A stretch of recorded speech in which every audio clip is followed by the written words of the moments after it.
नमस्कार। दिल से के इस एपिसोड में हम लोकतंत्र के बारे में चर्चा करेंगे। क्या उसकी बुनियाद कमज़ोर होती जा रही है? क्या जनता का विश्वास लोकतंत्र पे उठता जा रहा है? क्या जो अदालतें हैं वो अपना कर्तव्य निभा रही हैं? क्या इलेक्शन कमीशन सरकार का एजेंट बन चुका है? इनके बारे में हम चर्चा करेंगे। दो चार बातें मैं आपके सामने रखना चाहता हूं कि हाल ही में प्रदेशों में चुनाव हुए। तमिलनाडु में चुनाव हुआ, केरला में चुनाव हुआ, पुडुचेरी में हुआ और असम में हुआ। और ऐसा हमें लगा कि असली चुनाव तो केवल पश्चिम बंगाल में हो रहा है, क्योंकि सारी जो केंद्र सरकार की जो दृष्टिकोण था वो यही था कि किसी तरीके से पश्चिम बंगाल का चुनाव भाजपा जीत जाए। और जिस तरह से इलेक्शन कमीशन का रवैया रहा, जिस तरह से इलेक्शन कमीशन ने केंद्र का साथ दिया, जिस तरह से 2400 बटालियन CAPF के वहाँ तैनात किए गए, जिस तरह से काउंटिंग जगह पे काउंटिंग एजेंट्स के खिलाफ बदसलूकी हुई, जिस तरह से लोगों के नाम काटे गए लॉजिकल डिस्क्रेपेंसी के आधार पे।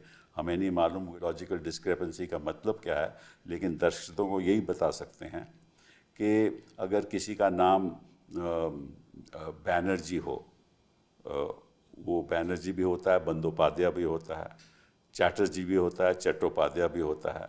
कई बार लिखने में स्पेलिंग मिस्टेक हो जाती है, तो इसको लॉजिकल डिस्क्रेपेंसी कहते हैं। इसके आधार पे 27 लाख लोगों के वोट काटे गए। पश्चिम बंगाल की बात कर रहा हूँ। और अगर देखा जाए तो उन 27 लाख वोट जो काटे गए, जो मतदाता ख़ास तौर पे कंस्टिट्यूएंसीज में थे जहाँ मुस्लिम पॉपुलेशन ज़्यादा थी, वहाँ वोट काटे गए। एक जगह 24 नॉर्थ परगना में तो लगभग 95% वोट काटे गए। तो इसका नतीजा ये हुआ कि 27 लाख वोट काटे गए और 32 लाख वोटों से भाजपा जीती। सुप्रीम कोर्ट ने कहा कि ये देखने के लिए ये सही तरीके से कटे हैं या नहीं, हम एक ट्राइब्यूनल्स बैठाएंगे जिसमें जज बैठेंगे। वो ट्राइब्यूनल तय करेंगे सही तरीके से कटे या नहीं। एक ट्राइब्यूनल ने ये फैसला किया है कि 1777 वोट में से 1717 वोट गलत तरीके से कटे गए, लगभग 96%।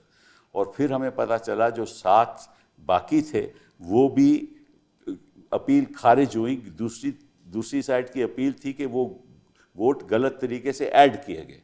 इसका मतलब कि एक ट्राइब्यूनल ने यह तय किया है कि 100% वोट गलत कटे गए।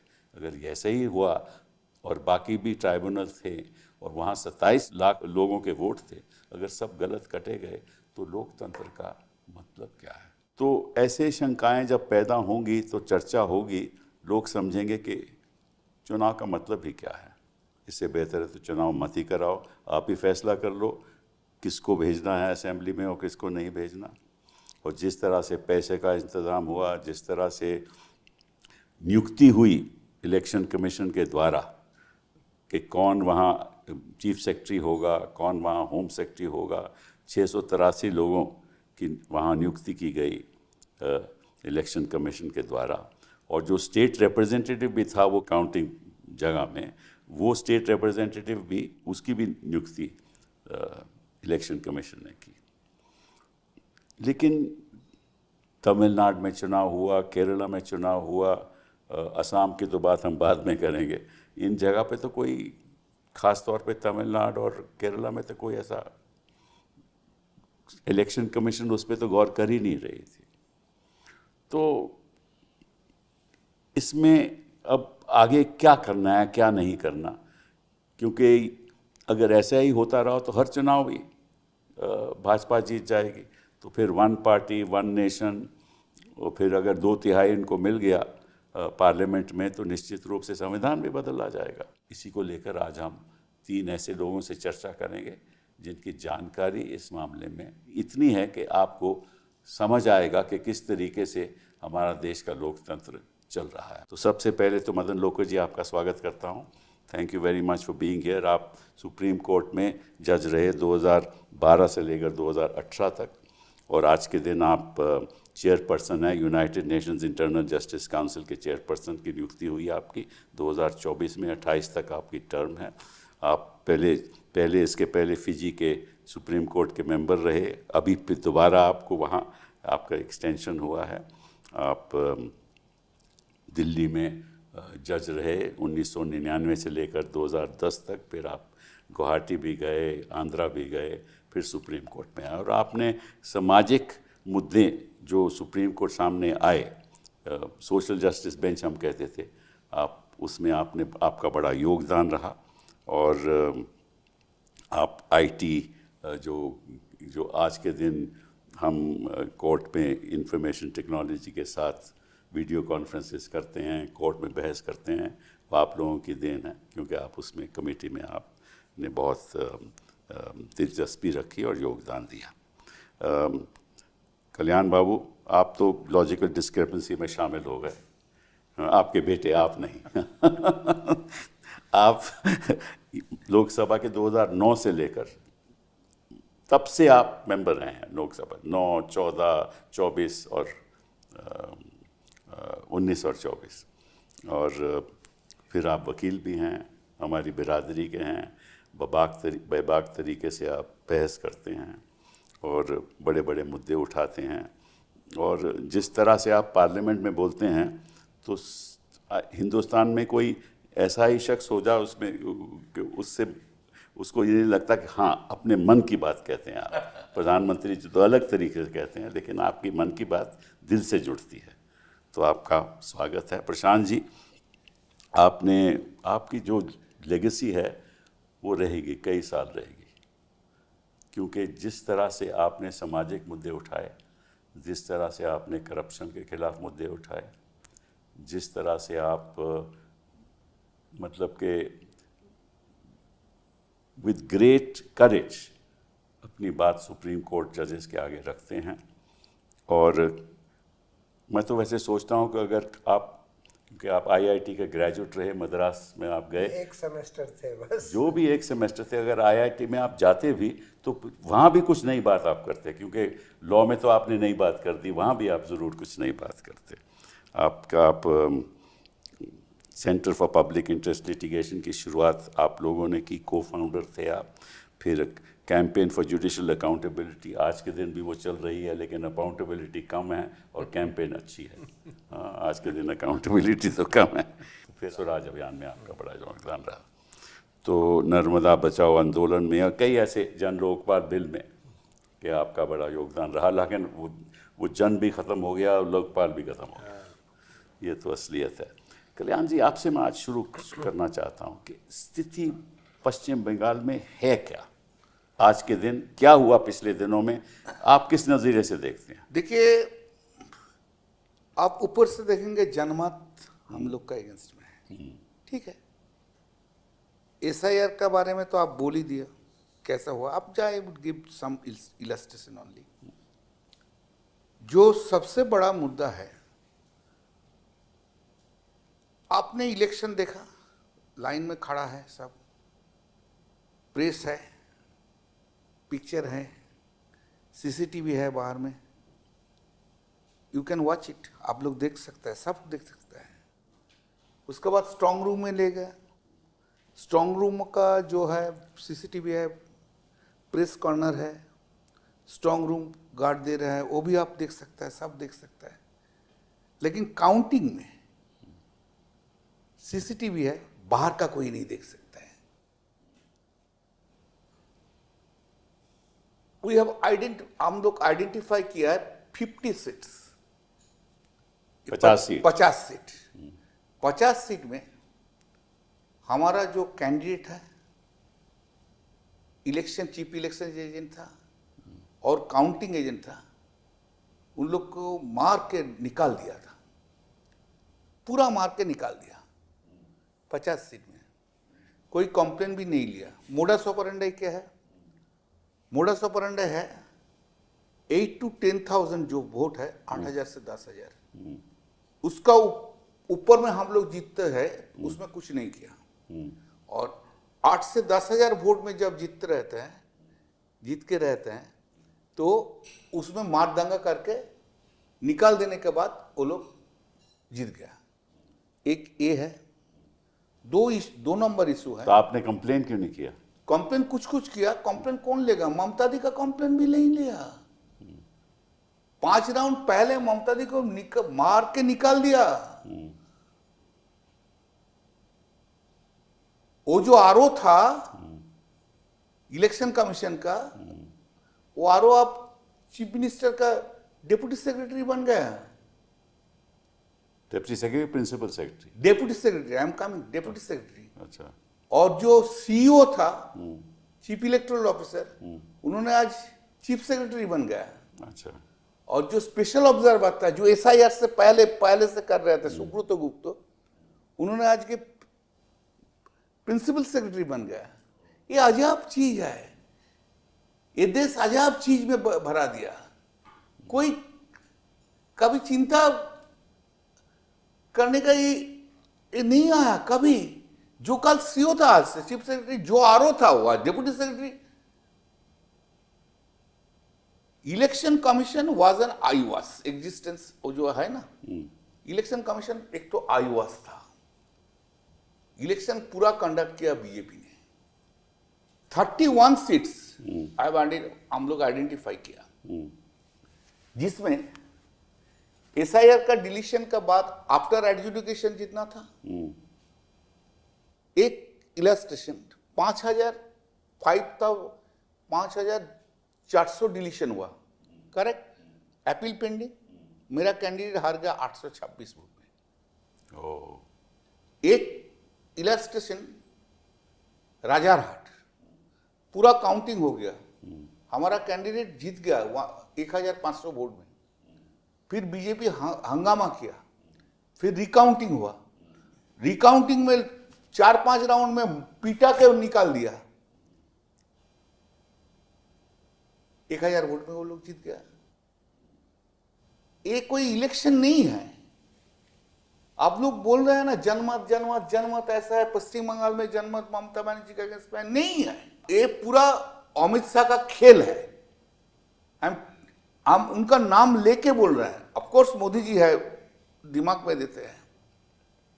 अच्छा सुनिए, 2-2.5 महीना एक एमओएस, अमित शाह जी का एमओएस उधर बैठ के बोलता है, उधर कोई काम नहीं है दिल्ली में, उधर बैठ के कलकत्ता में गया, कलकत्ता में बैठ के कैसे सीआईएसएफ चलेगा, क्या चलेगा, पूरा उनको ट्रेनिंग दे दिया। और सबसे मार खाया हम लोग सेंट्रल फोर्स का। मेरा एक चीज है, मेरा क्वेश्चन है, आप सब कुछ दिखाना सकते हैं तो आप काउंटिंग क्यों नहीं दिखाना सकते हैं?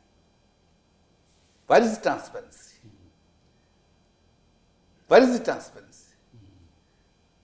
काउंटिंग दिखाएंगे तो देश को पता चल जाएगा। मुर्शिदाबाद में रेजी नगर एक सीट में हम लोग हार गया 1,200 में, जिसमें under adjudication deletion, under adjudication 8,000। सातगाछिया 232 deletion, under adjudication 7,000। मेरा पार्लियामेंट का एक कॉन्स्टिट्यूंसी में जंगीपाड़ा जीत रहे थे। लास्ट वो मेरा मिनिस्टर था हम लोग का, बहुत अच्छा लड़का है वो।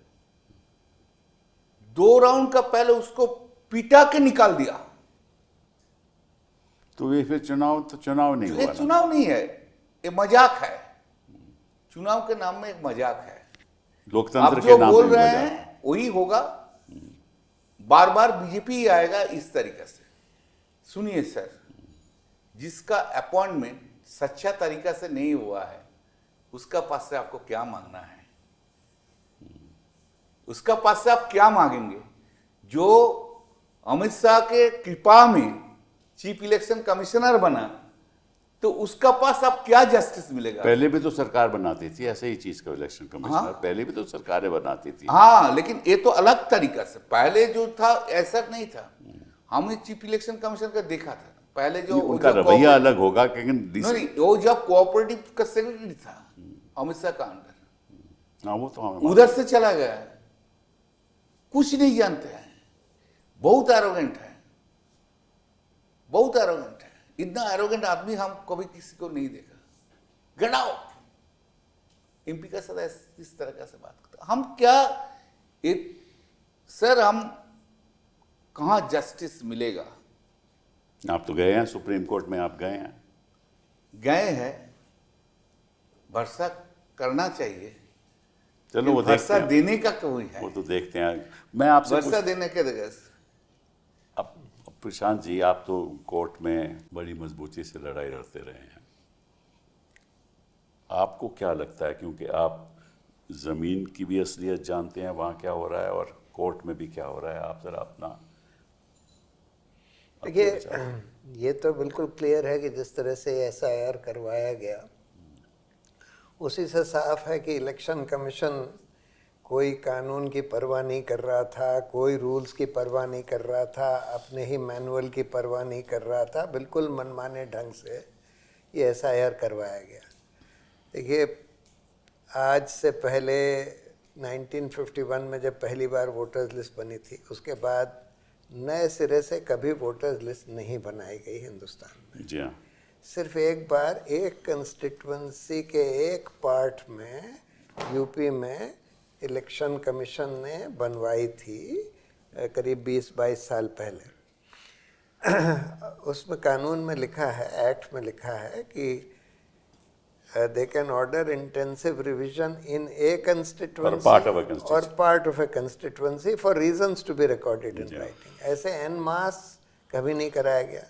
दूसरी बात, कभी ये नहीं कहा गया कि एन्यूमरेशन फॉर्म भरो नहीं तो तुम्हारा नाम ड्राफ्ट रोल में नहीं आएगा। पहली बार हुआ है। नहीं बताइए, इतिहास में कभी ऐसा हुआ है कि फॉर्म भरने की किसी भी मत देने वाले की जिम्मेदारी रही हो? कभी हुआ? कभी नहीं हुआ। तो क्यों हुआ पहली बार आपके हिसाब से? नहीं, वो तो ऑब्वियस है। देखिए, ये लोग शुरू से कहते थे ना हम हिंदू राष्ट्र बनाएंगे, यानी कि नॉन हिंदूज को हम वोटिंग राइट से वंचित कर देंगे और हो सकता है और नॉन सिटीजन भी डिक्लेयर कर दें।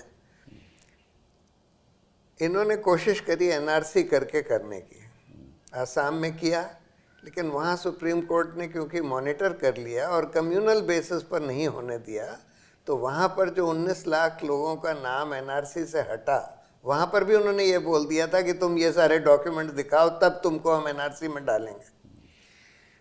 लेकिन क्योंकि बहुत सारे लोगों को बहुत मुश्किल हुई, लेकिन फिर भी 19 लाख लोग नहीं जुटा पाए जो गरीब लोग थे। लेकिन कम्युनल बेसिस पर सुप्रीम कोर्ट ने नहीं होने दिया, तो विद द रिजल्ट कि 70% उसमें हिंदू थे, 30% मुस्लिम थे। अब इनको लगा कि अब हम एसआईआर करके वही काम कर लेंगे कि लोगों को वोटिंग राइट से वंचित कर दें। एसआईआर में पहले तो इन्होंने वही करा कि भाई आपको ये डॉक्यूमेंट्स देने होंगे बिहार में, तब जाकर आपका नाम, आप पहले एन्यूमरेशन फॉर्म भरिए, फिर इन 11 डॉक्यूमेंट्स में से कोई डॉक्यूमेंट दीजिए, तब आपका नाम ड्राफ्ट रोल में आएगा। अब बिहार में बहुत ज़्यादा कम्युनल बेसिस पर इसको नहीं कर पाए, तब इन्होंने वेस्ट बंगाल पर कंसंट्रेट किया। वेस्ट बंगाल में भी फर्स्ट राउंड में जब एन्यूमरेशन फॉर्म वाला था, वो भी कम्युनल बेसिस पर बहुत लोगों के नाम कटे, करीब 70 लाख लोगों के नाम कटे। 93 नहीं, 90 तो टोटल 90 लाख टोटल हैं। हाँ। लेकिन कम्युनल बेसिस पर उसमें भी नहीं कटे। फिर इन्होंने ये लॉजिकल डिस्क्रिपेंसी का छोड़ा, इसमें 60 लाख लोगों को लॉजिकल डिस्क्रिपेंसी के आधार पर नोटिस दे दिया कि तुम्हारे नाम, फादर के नाम में ये स्पेलिंग का फ़र्क है, तुम्हारे नाम में ये स्पेलिंग का फ़र्क है, तुम्हारे नाम में इस डॉक्यूमेंट में उस डॉक्यूमेंट में एज का फ़र्क है, वगैरह वगैरह। अब लोगों ने सब कुछ दे दिया, आधार कार्ड भी दे दिया, कई लोगों ने पासपोर्ट भी दे दिया, वो भी दे दिया, फिर भी 27 लाख लोगों का नाम उसमें से काट दिया लॉजिकल डिस्क्रिपेंसी कहकर कहते हैं कि हमने जुडिशल ऑफिसर से करवाया, पर जुडिशल ऑफिसर्स को कितना टाइम दिया, अलग अलग स्टेट से जुडिशल ऑफिसर्स बुला लिए, लेकिन उनको टाइम दिया गया एक एक केस तय करने के लिए 1 से 2 मिनट के बीच में। 27 लाख लोगों का नाम उसमें से काट दिया। अब जब इन्होंने अपेलेट ट्राइब्यूनल्स बनाए, कुछ 8-10 अपेलेट ट्राइब्यूनल्स बनाए, उसमें जैसे आपने बोला कि जो केसेस एग्जामिन करे गए हैं, जितनी भी अपील्स एग्जामिन करी गई हैं, उसमें से 95% से ज़्यादा उन्होंने अपील्स अलाउ कर दी हैं, यानी कि उनके नाम गलत काटे गए। अब अगर आप ये सब करने लगें और साथ में आप बिल्कुल पार्टिजन ऑब्जर्वर्स भेज रहे हैं, बिल्कुल पार्टिजन ऑफिसर्स को चीफ सेक्रेटरी डीजीपी अपॉइंट कर रहे हैं, बिल्कुल पार्टिजन तरीके से उनके सेंट्रल फोर्सेस ऑपरेट कर रहे हैं, आप फिर कोई ट्रांसपेरेंसी नहीं बरत रहे। आपके रूल में लिखा है कि जब कोई फॉर्म 6 में नाम अपना एडिशन के लिए डालता है तो उसी दिन वेबसाइट पर अपलोड हो जाना चाहिए, वो नहीं ऑब्जेक्शन हो सके, वो नहीं किया। कोई फॉर्म 7 भर के नाम का ऑब्जेक्शन देता है, वो भी उसी दिन अपलोड हो जाना चाहिए, वो भी नहीं किया। वोटर्स लिस्ट इन्होंने पहले तो डिलीटेड नाम की लिस्ट ही नहीं दे रहे थे, सुप्रीम कोर्ट के कहने पर देनी पड़ी, फिर भी कहते हैं कि हम मशीन रीडेबल फॉर्म में नहीं देंगे ताकि कि कोई जना आसानी से कंप्यूटर यूज़ करके देख सके कि उसका नाम कहाँ है, कितने डुप्लीकेट्स हैं। डी डुप्लीकेशन सॉफ्टवेयर का इनके मैनुअल में लिखा है कि इनको डी डुप्लीकेशन इस्तेमाल नहीं किया, वो भी नहीं इस्तेमाल किया। तो अगर आप इस तरह से, और फिर आप सीसीटीवी कैमरे की फुटेज नहीं दे रहे, आप कह रहे हैं कि 6 बजे के बाद इतने लोगों ने वोट किया, उसकी फुटेज होनी चाहिए कि भाई कितने लोग क्यू में थे वगैरह वगैरह। आप काउंटिंग रूम की सीसीटीवी फुटेज नहीं दे रहे, क्या पता आप क्या क्या धांधली कर रहे हैं। और जब इलेक्शन कमीशन बिल्कुल बीजेपी के एजेंट की तरह काम कर रहा है, जो कि बिल्कुल क्लियर है इस पूरे वेस्ट बंगाल के केस में या पूरे एसआईआर के एक्सरसाइज में बिल्कुल क्लियर है, तब किस तरह का फ्री एंड फेयर। मैं आपसे एक सवाल पूछना चाहता हूं कि पश्चिम बंगाल की जो संख्या थी लोगों की, वो 7.6 करोड़ थी वोटर्स लिस्ट, ठीक है ना। इससे पहले 2024 के लोकसभा के चुनाव में, तो अब कमती होकर 6.83 90 लाख कट गए, 90 लाख कट गए, ठीक है ना। और इस दौरान में पॉपुलेशन बढ़ा भी होगा, बढ़ा होगा। जैसे असम में दिखाया गया कि पॉपुलेशन 2 करोड़ से बढ़ा है 2024 से लेकर 26 तक, यहाँ घटा है, तो ये कैसे हो सकता है? नहीं, बिल्कुल बहुत सारे लोगों के नाम कट गए। कटने से अलावा कोई पॉपुलेशन बढ़ेगी भी तो सही। हाँ, इस 2 साल में। एक तो ये सवाल आपसे पूछना चाहूँ। दूसरा कि 7 लाख एडिशनल वोटर्स भी ऐड किए गए। हाँ, बाद में ऐड किए गए। वो भी सुना है बल्क तरीके से, मतलब कि एक आदमी 500 फॉर्म लेकर या 1000 फॉर्म लेकर वहाँ जाकर उनको बना दिया गया वोटर। वो कौन थे, कहाँ से आए थे, और ये पिछले 2 साल में, पिछले 1 साल में तो 1 लाख फॉर्म भरे गए, लेकिन आखिरी 1 महीने में 6 लाख। तो ये कैसे हुआ? तो ये सवाल उठते हैं, आपकी कोई इसमें राय है? नहीं, राय यही है कि ये सब जो लॉजिकल डिस्क्रिपेंसी भी सेंटर से आया। देखिए, अगर हम पूरी वोटर्स लिस्ट एग्जामिन करें और उसमें देखें कि किसके डॉक्यूमेंट्स के स्पेलिंग में फ़र्क है, जी हाँ। तो ये 60 लाख नहीं बल्कि कम से कम 2 करोड़ निकलेंगे। सही बात है। इन्होंने 60 लाख उनमें से कैसे चूज़ किए? इन्होंने 60 लाख इस आधार पर चूज़ किए कि जहाँ मुस्लिम्स हैं या जहाँ बीजेपी को वोट नहीं डाली जाती, उन लोगों को चूज़ किया। तो इसीलिए जो 27 लाख नाम कटे, उसमें से 2/3 मुस्लिम हैं, जबकि वहाँ मुस्लिम पॉपुलेशन बंगाल में 27% है, लेकिन 65% जो नाम कटे हैं लॉजिकल डिस्क्रिपेंसी के नाम पर, वो मुस्लिम। 24 नॉर्थ परगना में तो 95% कटे, 95% हाँ, नाम मुसलमानों के कटे हैं।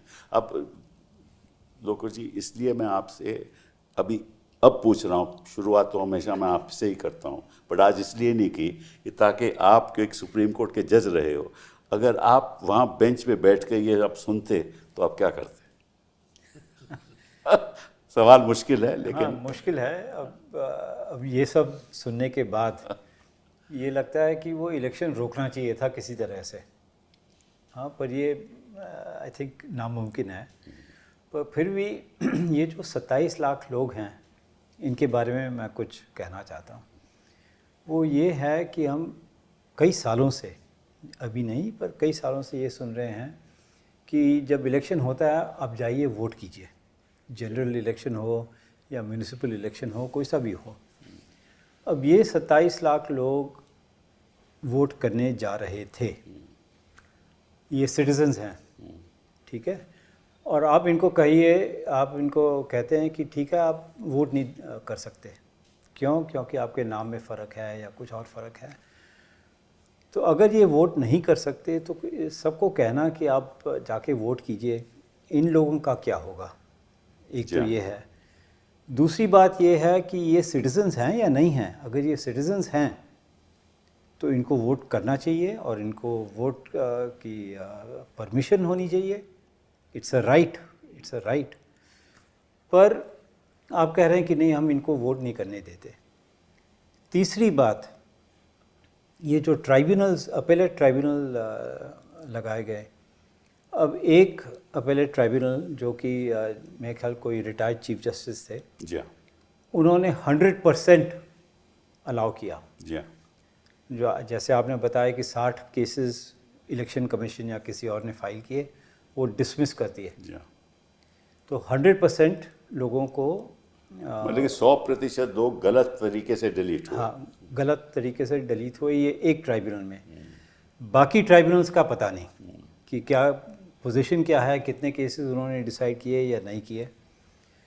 अच्छा, चौथी बात ये है कि ये अब अपील ट्राइब्यूनल जो है ये कब डिसाइड करेगा इन 27 लाख लोगों के बारे में। 27 या 26 या 25 जो भी कुछ है, इनकी अपील कब डिसाइड करेगा? ठीक है, अब अगले साल शायद पंचायत के इलेक्शंस होंगे या कोई और इलेक्शन होगा, तब तक ये डिसाइड कर सकेंगे या नहीं कर सकेंगे। और अगर नहीं कर सकेंगे तो इनकी वोट तो फिर दोबारा चली जाएगी। पांचवी बात,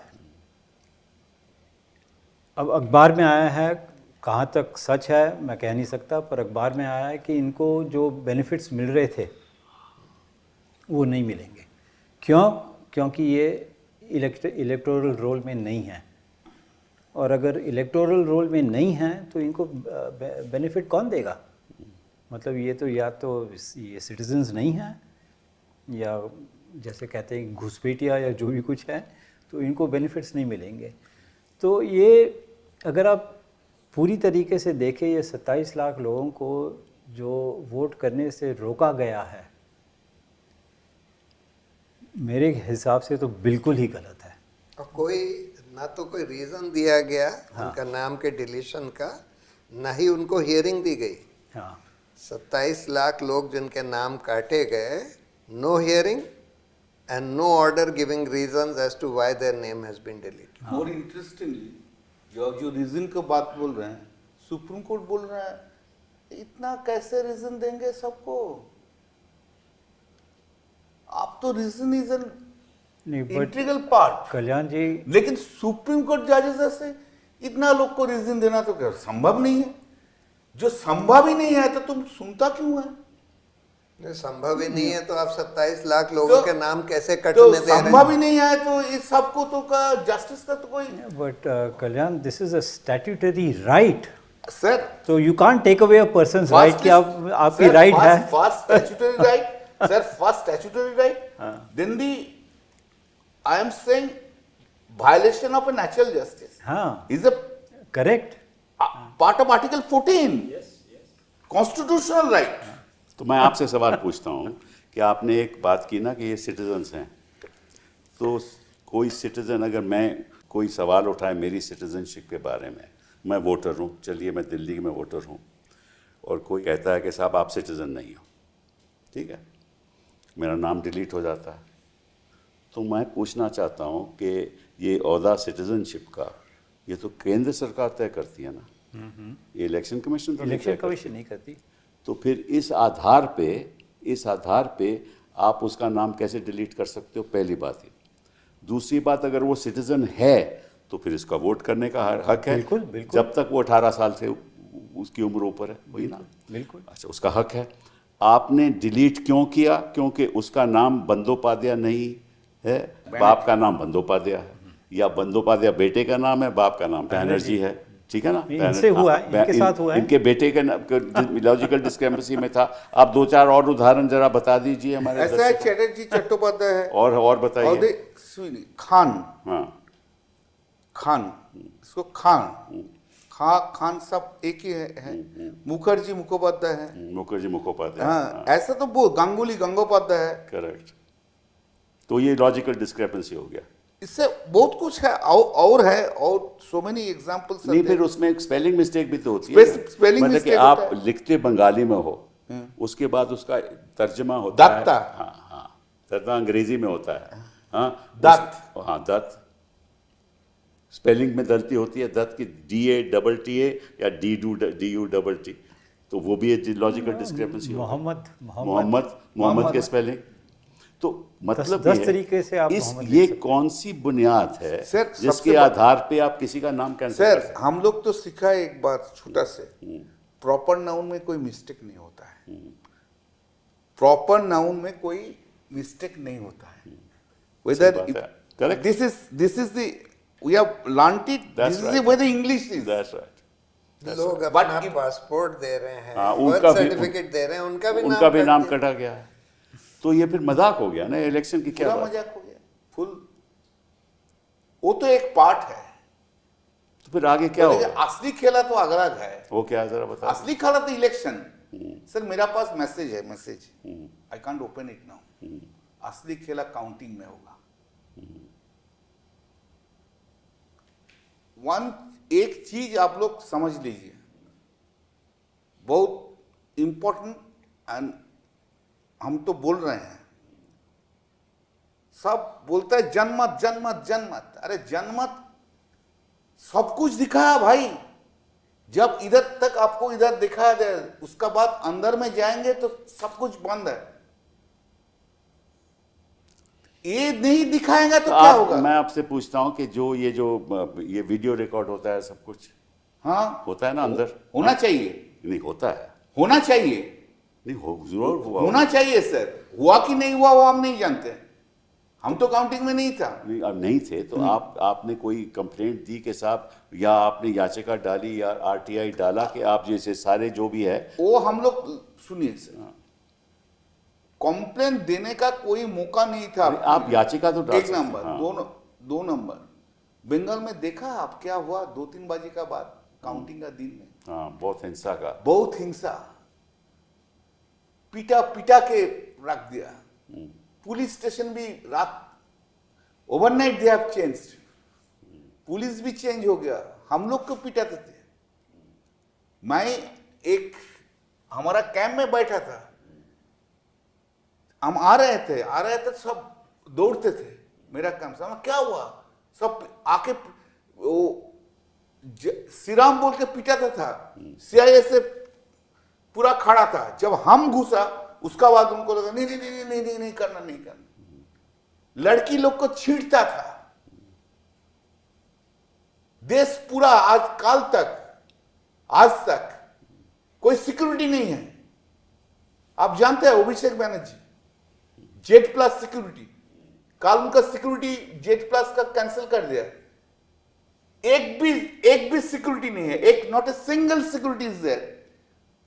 आप देखिए उनका घर का सामने पूरा बीजेपी वाला क्या कर रहे हैं।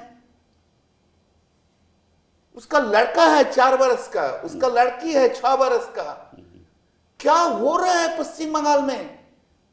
आप लोग कोई चिंतक, you can't imagine this what's happening. हम नहीं जानते कब हम मार खाएंगे। हम बोलता है ज्यादा ना, हम नहीं जानते कब मार खाएंगे। हम नहीं जानते हम कितना दिन जिंदगी। नहीं ऐसी नहीं, पिटाई के बारे में हम यही बोल रहे हैं, because of their assault, not ऐसा नहीं। Understand. Torture is so much.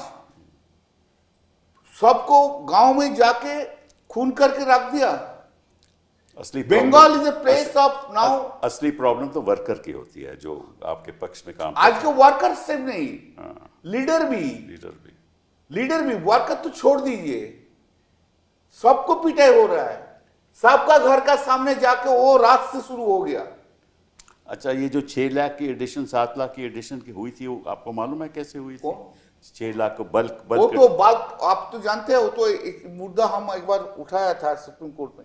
Supreme बोला ना हम लोग क्या करेंगे, पहले जो है रूल में जो है, जो एडिशन करने सकता है आप उधर का वोटर होना चाहिए। जी हाँ, वही ले जा सकता है, वही ले जा सकता है।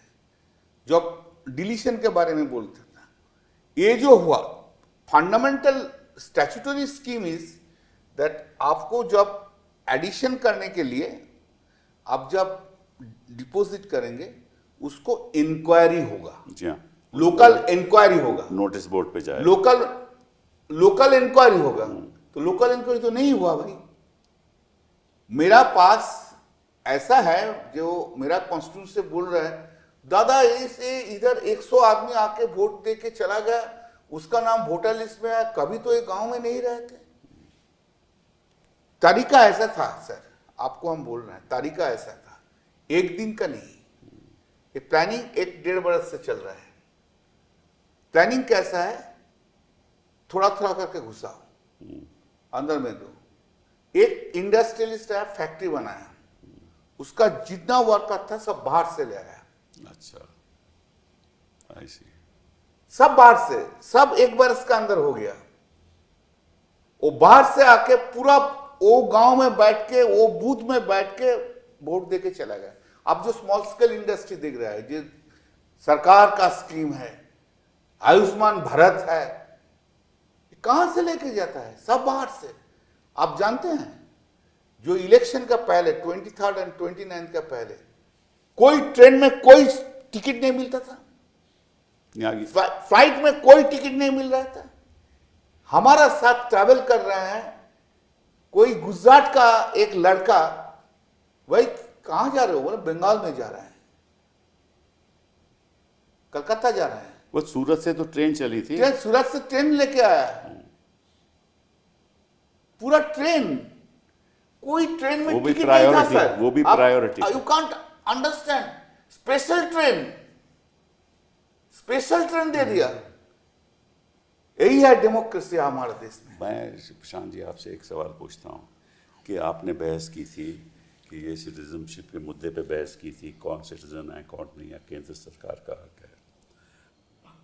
इन्होंने कहा कि जी वो तो हम फैसला करेंगे, और आपने कई मुद्दे जो आज हम जिस पे चर्चा कर रहे हैं उठाए थे, तो वो फैसला तो अभी आया नहीं ना, और इस बीच इलेक्शन हो गया, तो फैसले का फिर मतलब क्या रहा?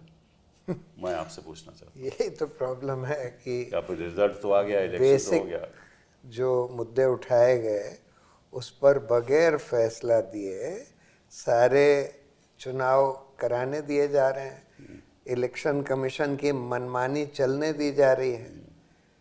इलेक्शन कमीशन तो बिल्कुल बीजेपी के एजेंट की तरह काम कर रहा है, और उनकी पूरी मनमानी उनके रूल्स के खिलाफ।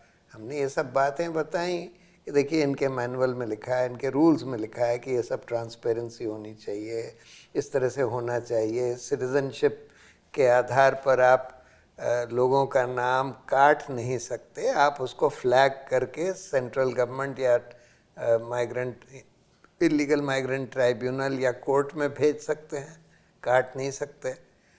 इनके खुद ही इंस्ट्रक्शंस में, पुराने इंस्ट्रक्शंस में ये बात लिखी थी। फॉर्म 6 जो नए वोटर का नाम ऐड करने के लिए होता है, उसमें भी आपको सिर्फ अपनी एज का और प्लेस ऑफ रेजिडेंस का कोई प्रमाण देना होता है, जिसमें कुछ भी हो सकता है, ration card, gas connection. Citizenship तो सेल्फ डिक्लेरेशन होता है कि सिटीजनशिप बिल्कुल सेल्फ डिक्लेरेशन है। उसके लिए कोई प्रमाण देने की जरूरत नहीं है। तो ऐसे में लॉजिकल डिस्क्रिपेंसी के नाम पर खासकर जो आदमी पासपोर्ट बस इंटरेस्टिंग पॉइंट सर आप बोला है इसमें, तो देखिए दोनों डिफरेंस देखिए। आप बोल रहे हैं इंट्यूशन का टाइम एक डिक्लेरेशन देना होगा, कोई कुछ दे देगी, रेशन कार्ड दे दीजिए हो जाएगा, यही ना? हाँ, यही बोला ना। लेकिन इधर जब लॉजिकल डिस्क्रिपेंसी होता है, 13 documents you have to give it has to be, इसको इंक्वायरी करना होगा। 13 डॉक्यूमेंट्स में रेशन कार्ड नहीं है, पर हिंदुस्तान के चुनाव में मदन जी कभी ऐसा नहीं हुआ कि कोई ऐसी लिस्ट प्रिपेयर की हो वोटर की मतदाता की, जो जो जो इलेक्शन कमीशन का एजेंट होता था वो हर घर पे जाता था, घर पे पता जाकर करता था कि कितने लोग रहते हैं, कौन कौन हैं और कौन कौन 18 साल के ऊपर हैं, उनको वोटर लिस्ट में नाम डाला था। ऐसे बनती थी लिस्ट। हाँ। फिर उसको डिजिटाइज की गई 2000 मेरे ख्याल 1 में डिजिटाइज की गई, 2000 में डिजिटाइज की गई। तो उसके बाद तो हर साल में उसका समरी रिवीजन होता है कि वहाँ जो लोग वहाँ से चले गए उनके नाम काटे जाते हैं। ये सब इलेक्शन कमीशन ही करती है और ये हर साल होता है, 2025 तक होता रहा। तो अगर ऐसा होता रहा तो फिर प्रॉब्लम क्या थी कि ये एक नई शुरू करने की कि भाई अब हम एक फॉर्म के आधार पे पता करेंगे कि ये नागरिक है या नहीं, कि यहाँ रहता है या नहीं, या इसका ये तो कभी हिंदुस्तान के इतिहास में हुआ ही नहीं। तो आप एक जज के नज़रिए से देखो तो ये तो कोर्ट को फैसला करना चाहिए था ना कि क्या ये जो शुरुआत की गई है ये मैनुअल के खिलाफ है, इलेक्शन कमीशन के खिलाफ के रूल्स के खिलाफ है और इतिहास में जो होता रहा है उसके खिलाफ है। लेकिन ये तो फैसला हुआ नहीं और इतनी देर में इलेक्शन का रिजल्ट आ गया। इसी कपिल ऐसे है कि ये जो फाउंडेशन है जो SIR का, इसमें कहीं किसी कानून में कुछ लिखा नहीं है, ठीक है। तो अगर फाउंडेशन ही गलत है तो उसे रुकना चाहिए था सुप्रीम कोर्ट को। जब उनके पास केस आया तो पूछना चाहिए था कि आप ये कैसे कर रहे हैं और क्यों कर रहे हैं, ठीक है। वो पूछा नहीं गया और क्योंकि ये पूछा नहीं गया और रोका भी नहीं गया, इसलिए ये सब SIR का चक्कर शुरू हो गया। तो शुरुआत ही गलत थी।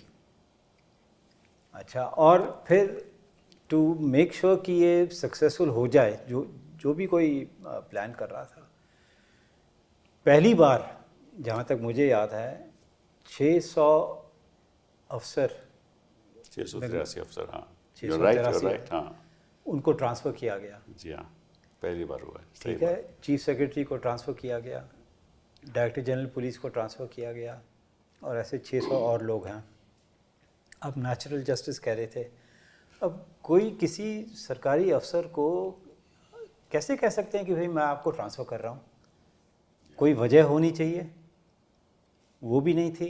और उसके अलावा उन्होंने कहा कि ठीक है हम अपने आदमियों को लाएंगे, और उनके आदमी खैर रोक ही नहीं सकते थे कुछ। बिल्कुल सही। तो अगर आप पूरी तरह से देखिए कि जो मैनेजमेंट हुआ ट्रांसफ़र का, लोगों को वोट डालने से रोका गया 27 लाख, अगर आप ये पूरा देखेंगे तो there is a problem, there is a very serious. साथ में 2400 बटालियन, 2000 CRPF। वो तो इंडिया पाकिस्तान का युद्ध हो रहा था ना वेस्ट बंगाल में। तो इंडिया पाकिस्तान का युद्ध में इतना फोर्स नहीं लिया। नहीं, जम्मू कश्मीर में भी इतना फोर्स नहीं पहलगाम का इंसिडेंट का बाद एक कंपनी भी नहीं था, लेकिन वो लोग सोचा जो वेस्ट बंगाल है इधर इंडिया पाकिस्तान का युद्ध हो रहा है, इसलिए इतना फोर्स दे दिया। अच्छा, also this I think the BLO, हाँ, अखबार में आया था 40 BLO जो कह रहे हैं कि आप वोट हमारा वोट काट दिया, उनका वोट काट दिया गया। तो ये कैसे हो सकता है? Obviously there is something wrong. चलिए मैं आपसे एक और छोटा सवाल पूछता हूँ कि उत्तर प्रदेश में चुनाव होने वाला है, 2 करोड़ से ज़्यादा लोग के नाम कट चुके हैं ऑलरेडी। यही काम उत्तर प्रदेश में होगा तो फिर लोकतंत्र बचेगा कैसे? नहीं, तब तो मुश्किल है। नहीं, मैं समझ, ये बड़ा गंभीर सवाल है, इसीलिए तो हम चर्चा कर रहे हैं। लोकतंत्र बचेगा कैसे? सर, लोकतंत्र अभी जो है, जो इंफ्रास्ट्रक्चर है, ऑल इंस्टीट्यूशन, वो लोग लोकतंत्र बचाना नहीं सकेगा, बचने नहीं देंगे। लोकतंत्र को बचाने के लिए पूरा देश में मूवमेंट जब तक नहीं होगा तब तक लोकतंत्र नहीं बचेगा। इस देश में कोई किसी का हिम्मत नहीं है जो लोकतंत्र को बचाएंगे, कोई इंस्टीट्यूशन नहीं है। सॉरी टू से, even the supreme court can not do it. वो कॉन्फिडेंस नहीं है अभी। जो कॉन्फिडेंस 10 बरस पहले था वो दिन चला गया। वो लोकतंत्र नहीं बचाएगा इलेक्शन कमीशन, लोकतंत्र नहीं बचाएगा prime minister, home minister etcetera. लोकतंत्र को बचाने के लिए एक ही रास्ता है, ये देश का आदमी जब तक रास्ते में नहीं उतरेंगे लोकतंत्र को बचाने के लिए, हमारा आपका ये डिस्कशन का कोई फायदा नहीं है। नहीं, मैं इनसे एग्री करता हूँ, क्योंकि देखिए अगर इलेक्शन कमीशन बिल्कुल एक पार्टी के एजेंट की तरह बिहेव करे और इस तरह से सारी मनमानी करी जाए कि भाई लोगों को काउंटिंग रूम से भगा दिया जाए, उसका कोई सीसीटीवी उपलब्ध ना किया जाए, इस तरह से लाखों लोगों के नाम वोटर्स लिस्ट से काट दिए जाएं, लाखों लोगों के नाम जोड़ दिए जाएं बिल्कुल आर्बिट्ररी तरीके से, और सारे ऑफिसर्स को बदल दिया जाए, सेंट्रल फोर्सेस लगा दी जाएं, तो ये कोई फ्री एंड फेयर इलेक्शन थोड़ी है। अगर इसी तरह से चुनाव होने हैं देश में, फिर तो चुनाव होने की ज़रूरत ही नहीं है, फिर चुनाव कराने की ज़रूरत ही क्या है। फिर आप वैसे ही डिक्लेयर कर दीजिए कि हमने भाजपा की सरकार डिक्लेयर कर दी। तो इसलिए, और ये ठीक कह रहे हैं कि सारे इंस्टीट्यूशंस को कैप्चर कर लिया गया है, सिर्फ इलेक्शन कमीशन की बात नहीं है।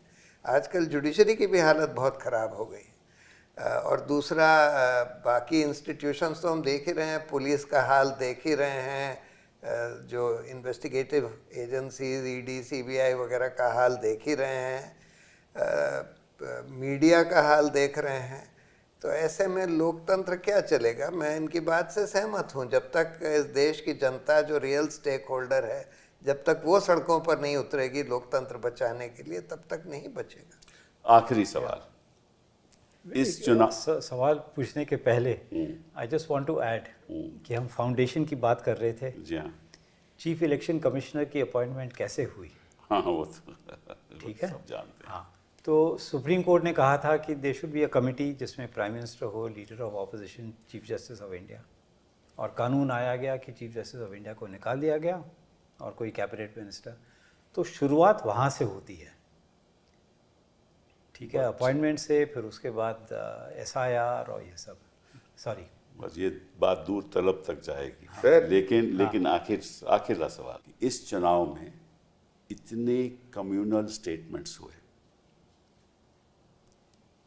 हिंदू धर्म के आधार पे, हाँ, और चुनाव के बाद कि सबका साथ सबका विश्वास भूल जाओ, साथ उसी का देंगे जिन हिंदुओं ने हमें वोट किया, और जिन्होंने नोट नहीं किया उसका साथ नहीं देंगे।